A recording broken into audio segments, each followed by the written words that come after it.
Hey everyone, welcome back to Ask Literature, your go-to channel for all things English literature. If you're a literature enthusiast or just curious about the intricate layers of storytelling, you're in for a treat today. We're diving deep into a fascinating literary theory that challenges many conventional ideas, post-structuralism. So grab your notebooks and let's get started.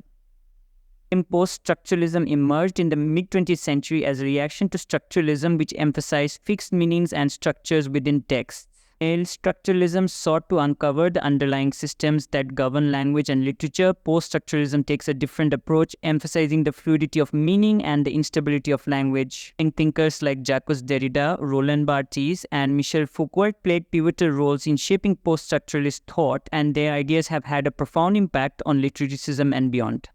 At the heart of post-structuralism is the notion that meaning is not fixed but rather contingent and constantly shifting. This idea challenges the traditional view of texts as stable entities with clear author-intended meanings. Instead, post-structuralists argue that interpretation is subjective and shaped by various factors, including cultural context, reader experience, and even the very act of reading itself.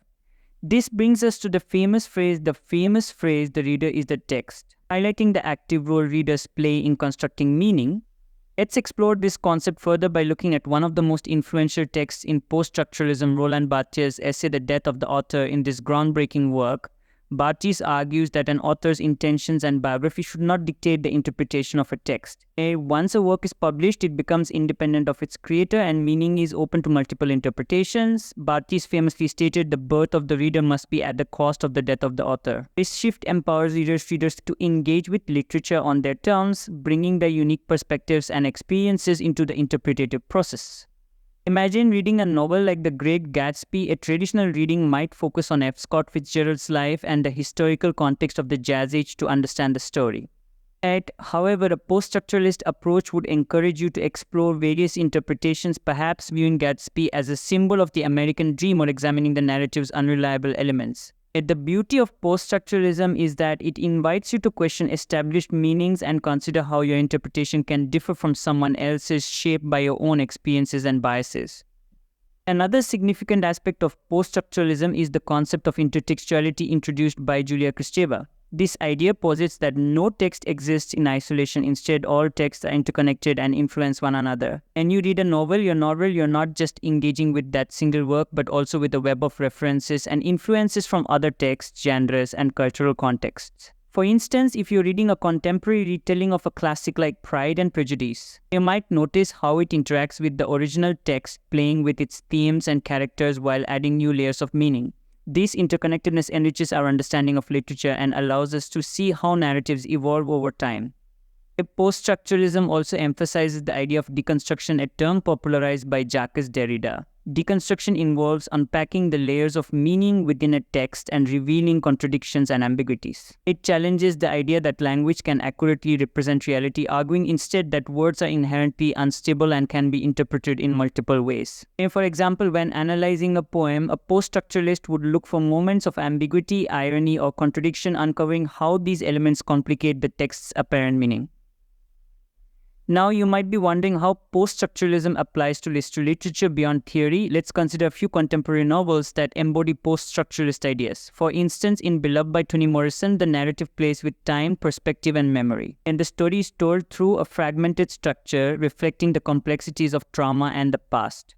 Readers are invited to piece together the narrative, and their interpretations can vary widely based on their own experiences and understanding of history.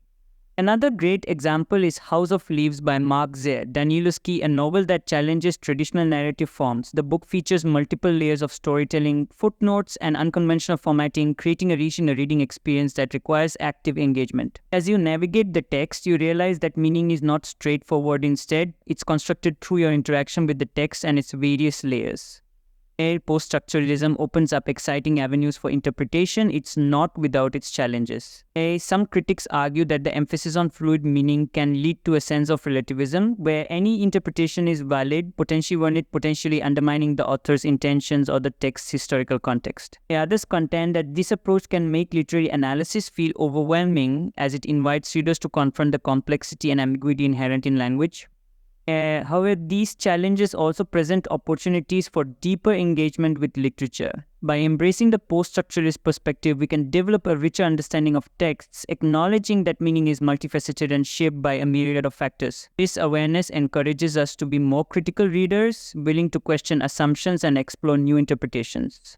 As we conclude our exploration of post-structuralism, I hope you feel inspired to engage with literature in dynamic and innovative ways. If you found this video insightful, don't forget to give it a thumbs up and subscribe to Ask Literature for more discussions on literary theories and analysis. I'd love to hear your thoughts on post-structuralism. How do you see it shaping your reading experience? Share your insights in the comments below.